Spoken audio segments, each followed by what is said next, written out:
এভাবে চলতে থাকলে নির্বাচন সম্ভব নয়। নির্বাচন নিয়ে, নির্বাচনের লেভেল প্লেইং ফিল্ড নিয়ে চরমোনাইয়ের ভূমিকা সময়োপযোগী, স্মার্ট এবং অসাধারণ। দর্শক, শায়েখে চরমোনাই জনাব মুফতি ফয়জুল করিম তিনি বলেছেন, সুষ্ঠু নির্বাচন করার মতো লেভেল প্লেইং ফিল্ড নেই। এখন নির্বাচনের আগ মুহূর্তে এসে যদি বাংলাদেশে তৃতীয় গুরুত্বপূর্ণ দলের প্রধান, দ্বিতীয় প্রধান বা নির্বাচনী রাজনীতিতে যারা আছেন তাদের মধ্যে একদম প্রধান, কারণ রেজাউল করিম সাহেব নির্বাচনী রাজনীতি নেই, তাই ফয়জুল করিম বলছেন যে সুষ্ঠু নির্বাচন করার মতো লেভেল প্লেইং ফিল্ড নাই। কারণ লেভেল প্লেইং ফিল্ড যদি না থাকে, সুষ্ঠু নির্বাচন যদি না হয়, তাহলে সেই নির্বাচন কি হবে? আমার তো মনে হয় না সেই নির্বাচন সম্ভব। It's very alarming. দেখেন, জনাব মুফতি ফয়জুল করিমের বিরুদ্ধে আমাদের অনেক সমালোচনা আছে এবং থাকবে, এটা জামাতেরও অনেকের বিরুদ্ধে আমাদের সমালোচনা আছে এবং থাকবে, কিন্তু জাতীয় রাজনীতিতে ফয়জুল করিম সাহেব ভেরি ইম্পর্টেন্ট পার্সোনালিটি। তার বক্তব্যের তাৎপর্য রয়েছে। তিনি বিড়ালের গলায় ঘন্টা বাঁধতে পারেন এবং বেঁধেছেন, যেমন তারেক রহমান চান্দাবাজ 10% বা এই যে বিষয়গুলো, এগুলো রাজনৈতিক দলের পক্ষ থেকে ইনিশিয়েট করেছেন শায়েখে চরমোনাই। চাঁদা তুলে পল্টনে, ভাগ যায় লন্ডনে। বিএনপি হচ্ছে স্যাঁচরা চাঁদাবাজ, এইসব কালোজয়ী মন্তব্য করেছেন জনাব মুফতি ফয়জুল করিম। তারপরে অনেকে বলা শুরু করেছে। অতএব তিনি জাতীয় রাজনীতির অনেক ট্রেন্ড তৈরিতেও ভূমিকা রাখছেন জনাব মুফতি ফয়জুল করিম। এখন তিনি বলছেন তিনি নির্বাচন করবেন, তিনি বলছেন সুষ্ঠু নির্বাচন করার মতো লেভেল প্লেইং ফিল্ড নেই। তাহলে কি নির্বাচন সম্ভব? এরকম চলতে থাকলে কি আদৌ নির্বাচন সম্ভব? আর একটা কথা আমি বলেছি যে নির্বাচন মানে সুষ্ঠু নির্বাচন। অসুষ্ঠু নির্বাচন কোনো নির্বাচন নয়। নির্বাচন হলে সুষ্ঠুই হতে হবে, নইলে নির্বাচনই হবে না, হতে দিবে না। যখন জামাত, এনসিপি, চরমোনাই দেখবে যে তাদের চোখের সামনে ভোট চুরি করে নিয়ে যাবে বিএনপি, তারা আঙ্গুল চুষবে। একটা বিষয় আমি বারবার বলি, দেখেন, প্রথম কথা হচ্ছে যে এটা নতুন বাংলাদেশ। এই বাংলাদেশে কারচুপি নির্বাচন করা সম্ভব নয়। আর করতে পারলেও নির্বাচন কোন রকম হয়ে গেলে ওইটি নির্বাচন, আর এর মাধ্যমেই যাদেরকে জিতিয়ে দেওয়া হয়েছে বা কারচুপি করে জিতেছে তারাই সরকার গঠন করবে। এটা আপনি মনে করেন কেন? এটা কি হাসিনা ক্ষমতায়? যে হাসিনা নিজেই ক্ষমতায়, নিজেই নির্বাচন দিয়েছে। অতএব ভোট যেমনই হোক না কেন ওটা দেখার বিষয় নয়। আপনি অভিযোগ লক্ষ কোটি আনেন, সময় মতো শপথ নিয়ে সে সরকার গঠন করে ফেলবে। অতএব এটা তো হাসিনার আমল নয়। আপনি কেন মনে করছেন সাপোজ লেভেল প্লেইং ফিল্ড নিশ্চিত করা গেল না, ভোটের দিন সকাল থেকে বিএনপি কেন্দ্র দখল করে ভোট চুরি করা শুরু করলো, তাকিয়ে তারা জিতে গেল। এখন জেতার পর জামাত, এনসিপি ঘুমাবে আর বিএনপি সরকার গঠন করবে, আর ইউনূস সরকার তাদের হাতে সুরসুর করে ক্ষমতা দিয়ে দিবে। এত সহজ কেন মনে করছেন? না, চিত্র এটা না। চিত্র হচ্ছে শায়েখে চরমোনাই যেটা বলছেন এইটাই, যে সুষ্ঠু নির্বাচন করার মতো লেভেল প্লেইং ফিল্ড নাই। মানে লেভেল প্লেইং ফিল্ড নিশ্চিত না হলে নির্বাচন হবে না। আর বাই চান্স যদি নির্বাচন হয়ে যায়, নির্বাচন যদি অনিয়ম থাকে, ওই নির্বাচন বাতিল করাতে বাধ্য করবে এনসিপি, চরমোনাই, জামাত। নির্বাচন সুষ্ঠু না হলে সেই নির্বাচন বাতিল করার দাবি জামাতের আগে থেকেই আছে, এবং বাতিল করাতে যা করা লাগে সেই প্রস্তুতি জামাতের থাকবে, এনসিপির থাকবে, চরমোনাই বা ইসলামী আন্দোলন বাংলাদেশে আছে এবং থাকবে। শায়েখে চরমোনাইয়ের বক্তব্য সেই দৃশ্যের ইঙ্গিত, যে বিষয় এত সহজ নয় যে আপনারা যেরকম হয়েছে সেরকম করবেন।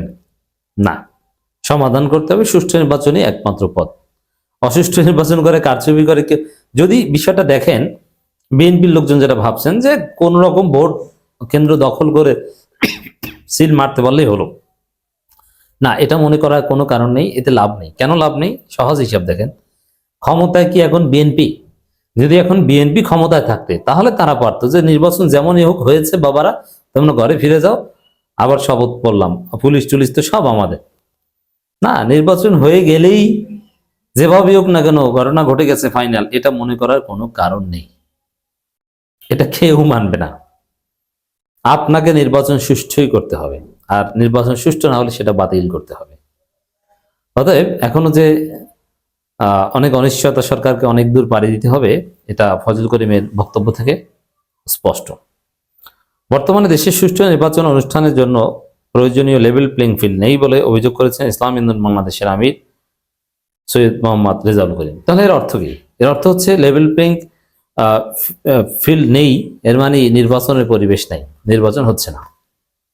নির্বাচন যদি করতে হয় ইউনুসকে লেভেল প্লেইং ফিল্ড নিশ্চিত করতে হবে, আর নিশ্চিত না করতে পেরেও যদি নির্বাচন হয় আর যদি কারচুপি ওটা বাতিল করতে হবে, কেউ ঠেকাতে পারবে না। আর অতীতে আপনারা যেটা দেখেছেন নির্বাচন হয়েছে, হারু পার্টি পালিয়েছে সন্ধ্যার পর থেকেই, কিন্তু এবার আর এটা হবে না। জনগণ সাথে সাথে ঘুরে দাঁড়াবে এবং নির্বাচনের বিরুদ্ধে লক্ষ লক্ষ জনগণ, নির্বাচন কারচুপি নির্বাচন বাতিলের দাবিতে লক্ষ লক্ষ জনগণ ঢাকার রাজপথ মুহূর্তে অবরোধ করে ফেলবে। এবং যেহেতু ক্ষমতায় ইউনুস, ক্ষমতায় বিএনপি না, বিএনপি চাইলেও এই জনগণকে ডিসপার্স করার মতো কোনো সিদ্ধান্ত নিতে পারবে না। ইউনুস ক্ষমতায়, ইউনুসকে বাধ্য করা যে এনসিপি জামাত চরমনের পক্ষে কতটা সহজ এটা আপনারা জানেন। অতএব যেহেতু চাবিকাঠি ইউনুসের হাতে, কোনো কারচুপি নির্বাচন দিয়ে কারো কোনো খায়েশ পূরণ হবে না। চাবিকাঠি যদি বিএনপির হাতে থাকতো তাহলে কথা একটা ছিল। ফয়জুল করিমের বক্তব্যের তাৎপর্য এটাই আমরা মনে করি। তিনি বলেন নির্বাচনের জন্য লেভেল প্লেইং ফিল্ড জরুরি। লেভেল প্লেইং ফিল্ড একটি বহুমাত্রিক বিষয়। মাঠ পর্যায়ে কর্মকর্তাদের মনোভাব, ঝোঁক ও প্রবণতা নির্বাচনের লেভেল প্লেইং ফিল্ডে প্রভাব বিস্তার করে। মাঠ পর্যায়ে তো জামাত জোয়ার, কিন্তু সে জামাত জোয়ারে কি নির্বাচন কমিশনও জামাত জোয়ারে ভেসে যাচ্ছে না? নির্বাচন কমিশনের আচার আচরণ বিএনপিকে জিতিয়ে দেওয়ার মতো। তারা মনে করছে জামাত ক্ষমতা আসবে, কিন্তু জোয়ার হচ্ছে তারা মনে করছে বিএনপি ক্ষমতা আসবে, নির্বাচন কমিশনের অফিসাররা, প্রশাসনের লোকজন। কিন্তু জনতার জোয়ার বলে যে ক্ষমতা আসবে জামাত।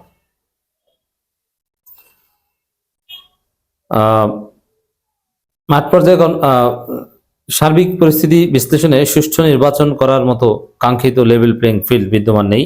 ইসলামী আন্দোলন বাংলাদেশ এ বিষয়ে উদ্বেগ প্রকাশ করছে। অতএব উদ্বেগ প্রকাশ করে যে সীমাবদ্ধতা না, অলরেডি ইসলামী আন্দোলন বাংলাদেশ নির্বাচন কমিশনে গিয়ে ইসির কাছে সরাসরি বিষয়টা খোলাসা করে এসেছে যে এই সমস্যা, এটা সমাধান করতে হবে এবং ইসি করতে বাধ্য। আর কথা তো বলছেই। সৈয়দ বলেন ওসমান হাদির হত্যাকারীদের এখনো গ্রেপ্তার করতে না পারায় জনমনে আস্থা ফিরছে না। অবৈধ অস্ত্র উদ্ধারে আইনশৃঙ্খলা বাহিনী তৎপরতা আশাবাদ। এই অবৈধ অস্ত্র হচ্ছে বিএনপির অন্যতম শক্তি। আর জামাতের যে 3 তারিখের মহাসমাবেশ হওয়ার কথা ছিল, সেটা ছিল অবৈধ অস্ত্র উদ্ধারের প্রতিবাদে। অতএব দর্শক, এই অবৈধ অস্ত্র নিয়েও তো বিএনপি বেকায়দা পড়বে, কারণ চরমোনাই জামাত এনসিপি অবৈধ অস্ত্র উদ্ধারে ইউনূস সরকারকে বাধ্য করবে। অতএব বিএনপি অবৈধ অস্ত্র দিয়ে কিচ্ছু করতে পারবে না, কোনো অবৈধ অস্ত্র দিয়ে কোনো ভোট কেন্দ্র দখল করতে পারবে না।